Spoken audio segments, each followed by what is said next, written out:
Hey everybody, I'm Leon Thomas here with Miranda Kitterlin Lynch. We're the host of Checking In, a lodging DEI chat. Hey Miranda, how are you? I'm good. How are you, Leon? All is groovy, everything is right on. We're rocking and rolling. What's new with you? Anything new happening? Well, I just got back from teaching all weekend where I had some amazing guest speakers, including Mr. Horace T. Brooks, who was a previous guest on our show, and our guest today. So the students really enjoyed their sessions. Pardon me. It was a great time. Oh, great. I'm sure they did. I've met Horace and Richard as well, so I know we're going to have a great show today. And we're on episode. Oh my gosh. Where I are need to we? look it up. Yeah, I didn't look it up either. So let's call it episode 20 something. Okay, perfect. Yes. All right, we'll go we'll go with 20 something. Let's bring our guest on, Richard Farrar. Hi, Richard. How are you? Good morning. I wish I was 20 something again, that's for sure. You know what? I go back and forth. I would be 20 something again if I could have the knowledge that I've Yes, earned yes. at 40 something.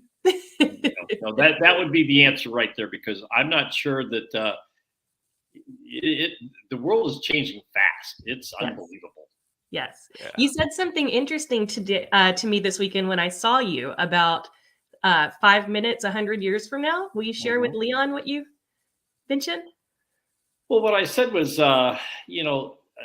that I would give up a month of my life. So whenever I'm going to die, we'll back that up by a month. If I could have 5 minutes back in 100 years from now to see what's happening, what's happened to our industry, what's going on. I'm so interested in what's going to be happening. I think that'd be so cool to see. I Yeah, love I it. like that. I like that. We'll have And to once in a capture that while, quote. when I meet someone, sometimes I'll say to them, "Would you rather go back 100 years or forward 100 years?" And I'm surprised how many people say that they would go back. I think it's because you sort of know what you're getting. You think about 100 years in the future, man, who knows? Yeah. Yeah, really. Really. I'm That pretty sure 100 years ago I would have been considered my husband's property. So I'm going to go back into the future with you too. I'm not now crossing the line. now it's interesting. We're talking about the number 100. I have an uncle who turned 100 back on November 6th, and an aunt who turned 99 yesterday. Wow. Oh, They're both babies. They're both babies. There's another aunt that's 105. really? Wow. 105. Are you Yeah. going to tell us their secret or? They say just live right and do the right thing. Okay. It's what they Motto all is that. Yeah. That's the one. It's no special drink this, eat that. It's just be nice, do the right thing. I Yeah, love that's that. what they say it is. I Yeah. love So that. Leon, before we go any further, I think we should introduce our guest to our listeners formally because although we all know each other, our listeners may not. So today we have on Mr. Richard Farrar. He is the Principal and Chief Solutions Officer for the Farrar Consulting Group. But prior to that, he was with Marriott for 37 years. 37 years with Marriott. Now, what's the secret for staying at a company that long? boy, that is the question of the day, isn't it? When I joined the company, they had 25 hotels. When I left, there was 6,000. I think I was a good associate. I think I was a good employee. Marriott certainly went through a lot of growth, so I think it needed a lot of people. But there was at least 4 or 5 ups and downs during that time period that I survived or did well in, and I think it's a little work ethic and being a little being just caring. I said this in Miranda's class on Saturday. I think when all else fails, if we try to think of our business either from the owner's perspective and/or from the customer's perspective, those are two pretty good lenses to put on. And I think if you do that, you'll do fine in our business. Mhm. Nice. Yeah, absolutely. Something else you said in class that I thought was really cool was you said that there's a lot of things that were not around 2,000 years ago, but hospitality was. And I thought that that was just so poignant. And I even put it in my LinkedIn post because I just thought it was so great. Yeah, I tell the story that, Jesus' birth, Mary and Joseph go to the inn. Someone screws up the reservation. They end up out in the stable, and I then try to say nothing's really changed in our industry. But if you think about it, the stuff that surrounds our industry, the technology, how do you make a reservation, how do you pay your bills, all that sort of stuff, that's changed. But still, the four walls and the bed, the thing called hospitality of people, putting their head down at night, getting some food in their bellies. Those two things are going to probably be around for quite a bit longer. And think about it. I in my lifetime, I never thought I'd see J.C. Penney's go out of business, or Sears, or all these companies, or Pontiac, and things change. But our industry, the core of it is the same. Yes. Yeah. Yes, absolutely. Oh, sorry, Leon, did you want to jump in? No, go ahead. Speaking of change, so in your 37 years with Marriott, or I won't even put Marriott on blast, but with your industry experience, your wealth of industry experience, what have you seen change in regards to diversity, equity, and inclusion? Or have you seen anything change? You know what? I don't. Again, the movie camera that I sit in is sort of that slow build, because I've been living it. I think if you think back on it, though, in chunks, you can see some changes. But I remember going to a meeting where there were 100 of us, 100 directors of marketing. They all looked like me. They all whatever. I think over time there was certainly a big change from the number of women, but people of color were not, and probably still aren't, represented at a probably, let's say, middle to upper management and above. I think, of course, we all know that in the lower ranks, diversity. Well, I don't even know if you call it diversity at that point. It's we just have a lot of folks doing these jobs. I think as you come out of the up the ladder, it certainly does go down a bit. I think part of Marriott was trying to improve, and I think part of it, times were requesting and pushing. But it's a big company, and it was a big, it's a big battleship sometimes to turn around. But I still don't know that if you went to a general manager meeting of the full service hotels and looked around, I think again, I haven't been to a meeting of theirs for, let's say, 9 or so years, but it probably still not. Hopefully it's a lot better now. How's that? Yeah. We would hope so. One of the things that I noticed in the business, and I remember the first Hilton Hotels convention I went to, and as I looked around, Yeah. man, I saw 2, maybe 3 other Black general managers, right? And we're talking, 30 some years ago at that point, and speaking at conferences a lot since then. There still aren't many general managers, and I noticed there's been a big push for minority ownership, though, and many brands have embraced the idea of Black hotel owners, and I think many thought that that would trickle down to Black general managers, vice presidents of operations, and other positions, and that this hasn't happened. What do you think the industry needs to do to move folks from a room attendant position to a housekeeping director, from a front desk agent to assistant general manager? What do we need to do to make it work? What are your thoughts on that? I think people have to get the opportunity, and I think people have to be given the tools. I'm I do some consulting still, and I also consult for the restaurant and some other types of businesses. And it's funny, there's one business that I know of that they continue to hire folks, and then they complain they're not getting the right people. But part of it is I don't think they spend any time in trying to help their folks move up and try to teach them and mentor them to be in those positions down the road. So I think there's that turnover because good people sometimes get pulled away from our industry. And I don't know that we do a good job of bringing them along or mentoring. Mm-hmm. And I think you got to have the right person mentoring. Again, Leon, how many people can you mentor? And I'm not sure that I would be the world's best mentor for a person of color. So I think that becomes a little of the chicken and the egg, a little bit. Yeah.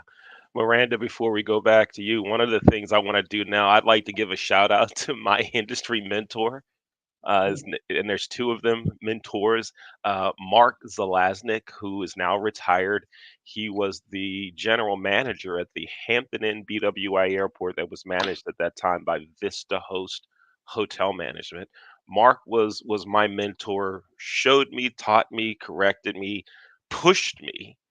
And I said, Mark, I'm not ready to be a general manager. Ah, shut up. You're going to be a general manager. You're going to be a general manager and you're going to go to Pittsburgh and do it and shut up. Your plane's leaving tomorrow. Go. And I don't want to hear it. But once you get there, if you need some help, call me. And the other person is Craig Poole. Craig's the general manager of the Doubletree in Reading, Pennsylvania, who at the time was a VP of Ops of a management company in the Pittsburgh area. And I met Craig, and Craig was a big support, always teaching and encouraging. So I wanted to make sure I give Craig and Mark a shout out. Go ahead, Mark. I'm so glad you said that. That reminds me that I need to touch base with my mentor, Professor Jerome Agrusa in Hawaii, which is the reason that I am here as a professor today. Let's get back to, oh, sorry, Richard, did you need to shout somebody out? No, that's fine. That's so many. When I leave someone out, I'll get in trouble. You could pull a Snoop Dogg and just say, I'd like to thank me and only me. Just kidding. So tell me if you could, you mentioned that we need more mentors, right? Mm-hmm. What do you think is what's holding people back, or why do we have a lack of mentors, do you think? Or what could we do to incentivize people to want to mentor? You're not going to like this answer. Okay. Every year at Michigan State, maybe Michigan State's not going to like this answer either, but every year at Michigan State, I volunteer to mentor. And I would say, let's say I've had a dozen experiences for the sake of argument. And again, I think between the two of you, I've had maybe this conversation. I think of the world as in thirds, a third, a third, a third. And I think about my mentor, what I always tell these folks, and maybe I'm not being the good doobie, but what I tell folks is, look, I don't want to run your life. I don't want to be your mom and dad. If and when you want to talk with me, or you decide how often, that's what I will do. But I'm not going to call you out of the blue and try to drag you into my net. That doesn't feel right with a college student or with a young person. It doesn't feel right. So when I look at my 12 mentors or mentees, whatever, I always get confused what I should call people. I'd say a third of them I still keep in contact with, and it was a great relationship, mostly because they would contact me and then we'd have these talks. The middle third was, I'm not still stay real close to him, and I'm not sure probably was a C or C minus. And then there's 4 or 5 of them that never, ever, ever, we talked maybe once, and that was it. Now, maybe I wasn't doing the right thing. I remember there was a lady that taught up in Shady Grove, Ruth, and I can't think of Ruth's last name. And I think she's gone on. She went to, I think, Delaware. Now she's up in Philly. And I remember at her graduation of some of her students, they would get up and talk about their experience. And a couple of them said how she had almost gone to their homes and dragged them out of bed. Now, I'm not sure it was quite that, but she was dragging people to her. And when I heard that, I'm like, well, maybe I missed the boat. Maybe I should be more aggressive, more in people's face. But I sort of think if you want to be if you want me to be your mentor, I'm fine with that. But I think you've got a part there. I don't know. I like I said, I've had mixed results, and maybe a third is okay. I don't know. I've got to tell you, you're wrong because I do like your answer. I completely agree with you. I have seen people, not just students, but just people in general, ask for help and then never follow up, or ask, can you mentor me? Can you help me do this? And then just drop the ball. And I think you're doing anyone a disservice if you are constantly chasing them, trying to help them, right? In industry, that is. Yeah, I am probably a bit of my ex-wife and my son might agree that I'm a little bit tough at times. I did have a student at one place, and literally he was late one time, like 45 minutes, another time something. And after a while, I just said, you and I, this is not working. I'm not, you're not serious, or something's just not right.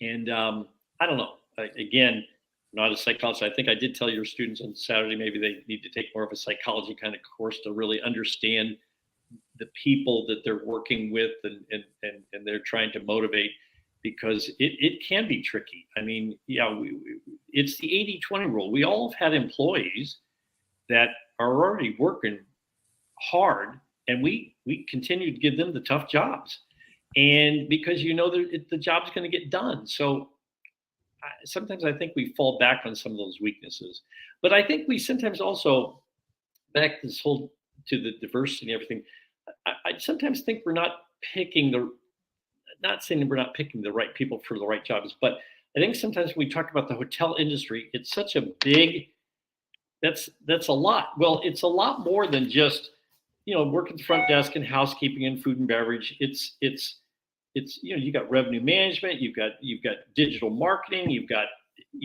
there's finance jobs, there's feasibility, there's development, there's a lot of jobs. And I think we sort of say to people, hey, we've got this great industry or this great business, and then they don't know enough about it to get excited about it. So I think part of our job needs to be a better job of marketing of what and who we are and where the opportunities really exist, and candidly where the money exists, because being a room attendant is not going to make it. All right. It's interesting you say that, and two things. One, we have to do a better job of educating everyone on the opportunities in our industry. Right. And I remember being contacted by a high school for a career day. And I said, I'm in the hotel industry. And they said, well, there's no need for you to come. All you're going to do is teach them how to fix stuff. All you're going to do is teach them how to clean rooms. I'm like, no, no, no, no, no. There's so much more to it than that. The other thing is, I've noticed with folks that say they want to be an intern with our company, the Leon Thomas Group, that we tell them, yes, we tell everyone, yes, you can have an opportunity, you can be an intern. And I'd say 50% of the folks don't follow up. Or I get folks that say, will you mentor me in virtual events or broadcasting or whatever that is? Yeah, sure, love to do it. Let's set up a time. Here's my calendar link. Crickets. Right. Nothing. And it's really disappointing. But also for those that do, I enjoy that interaction. And I'm sure Miranda, you do, and Richard, you as well. And so for those of you that are in discussions now with a mentor, we're encouraging you to follow up, reach out to them, stay in touch with them so they can help you get your careers moving in the direction you want it to move. Yeah, I look at it so almost like a coach, and that it's someone that can, and again, the rules have got to be that it's someone that's not your best friend, not your girlfriend, boyfriend, mom, dad. It's got to be someone that's sort of a third party that can be pretty open and candid and honest with you as a person, that can say, here's what I think I would do. Yeah, yeah, right on. Absolutely. So what are you expecting? I know that a lot of companies have been very vocal in the past, especially after the murder of George Floyd. They were very vocal about increasing DEI efforts. There were lots of campaigns announced. Leon, you probably remember better than I do the specific companies, but we won't call them out. And then it seems like maybe things kind of didn't get any momentum. So people were saying that they were committed, and then we didn't see a lot of change. And the statistics speak for themselves. Do you think that this is something that has just died down until the next horrible tragedy, or do you think companies are going to actively work towards DEI efforts?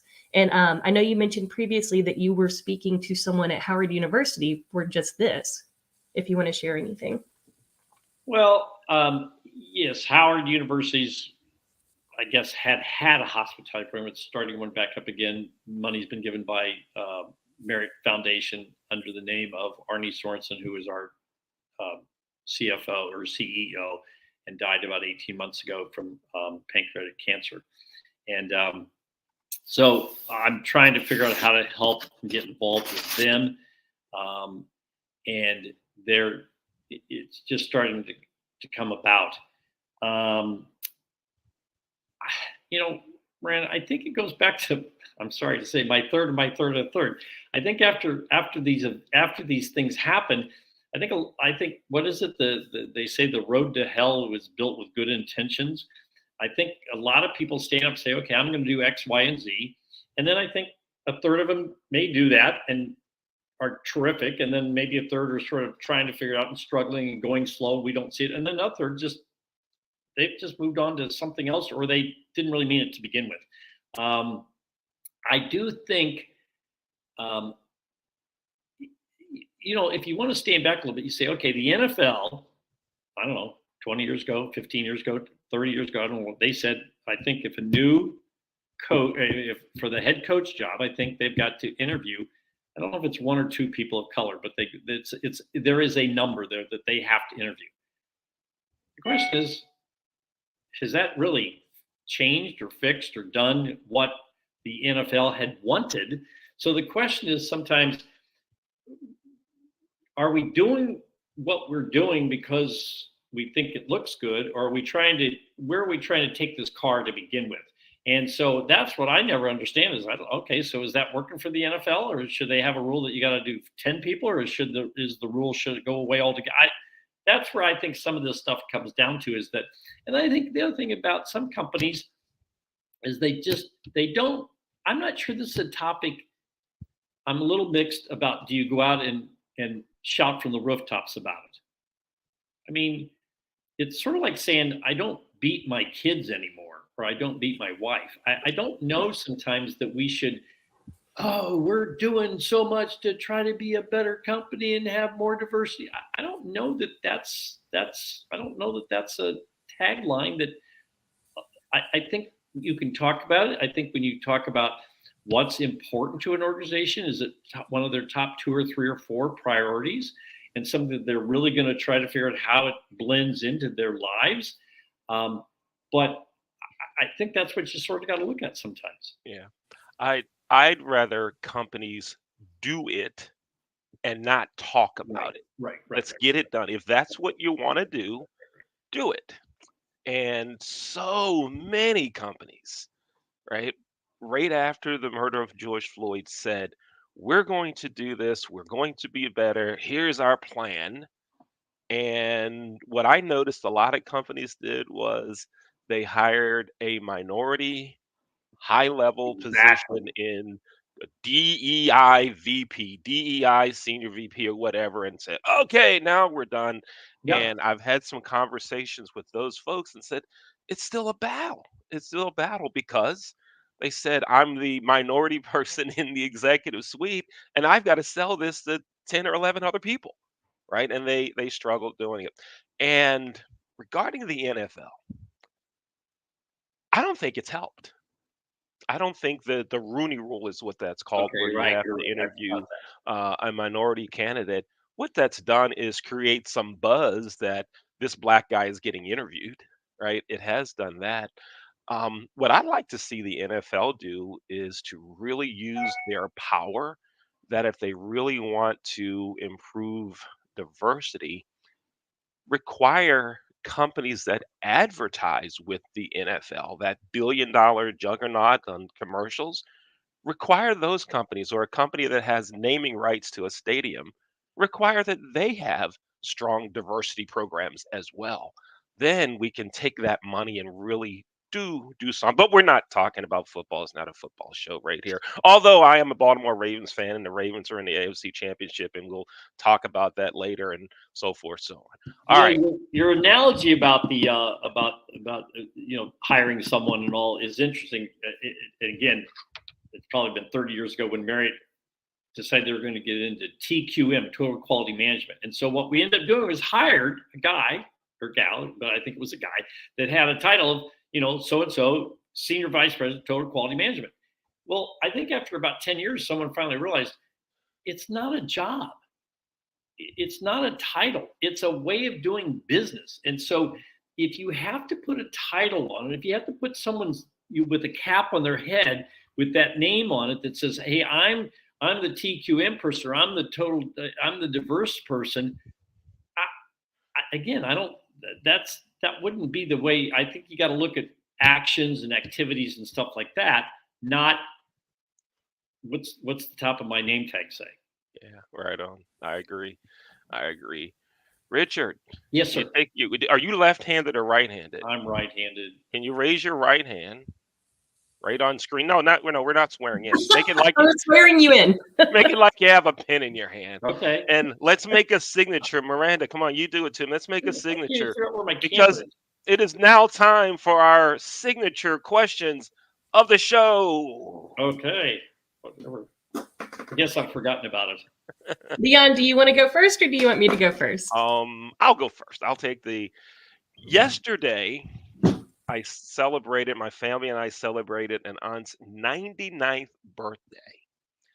And she wanted to go out for a crab cake. And since we're in Maryland, we don't call it Maryland crab cake. We just call it crab cake. So, Richard, this is a two-part question. Number one, well, actually, two questions. Number one, have you ever had a Maryland crab cake?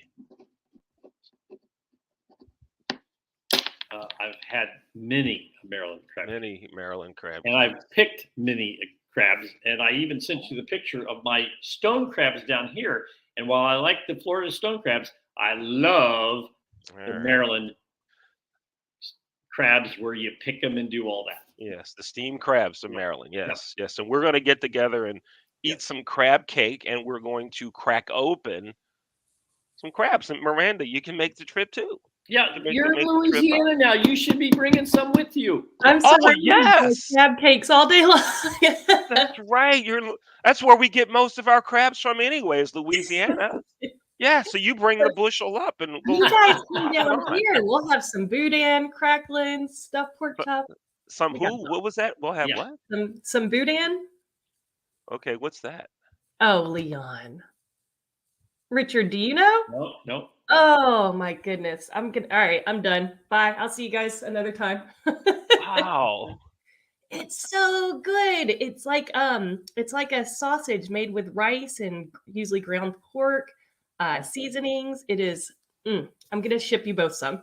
Oh, okay. Right. So I got that. So the crab cake question. What was my other question? All right, your other question. Now, this one hit me on Friday when I was at a grocery store. I was in a Safeway, walking through the dessert aisle, and they had bean pie.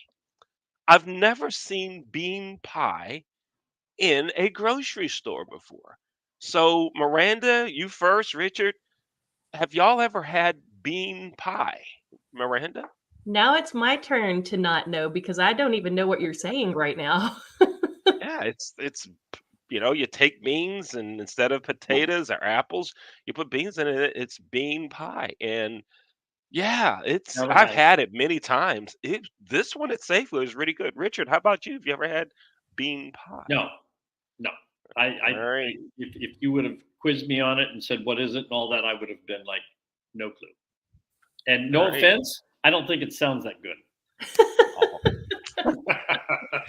Everybody watching the show, comment. Yes, I've had bean pie. No, I haven't had bean pie. I'd love to hear the comments. Go ahead, Miranda. All right, so I'll close us out with my signature question, and that is, what one piece of advice or what one thing would you like to go back and tell your 20-year-old self?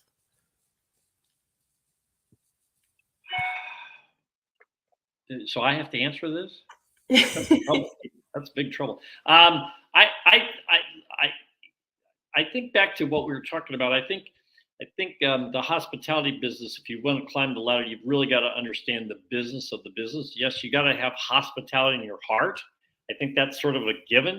But I think if you don't sort of understand the business of the business and how the business sort of works and functions, and there was a great article in one of the magazines today about ski resorts and how they make money, and how the ski ticket is now almost $300 for a day of skiing. And then they try to explain why. But I do think the why behind some of those things is really important. So I wish I would have had a little more finance a little earlier on. For me. That's really fair. No, absolutely. I don't disagree at all. Thank you so much. Richard, thank you for spending time with us Thank here you. at Checking In and Appreciate it. Lodging DEI Chat. We appreciate your time. Miranda, thanks for inviting another superstar guest to be on the show. Thank you. Absolutely. All right. And everyone, thanks again for watching another episode of Checking In, a Lodging DEI Chat. I'm Leon Thomas, and she's Miranda Kitterman Lynch, and our guest today was Richard Farrar. Thanks for watching Checking In, a Lodging DEI Chat. Take Thank care. you.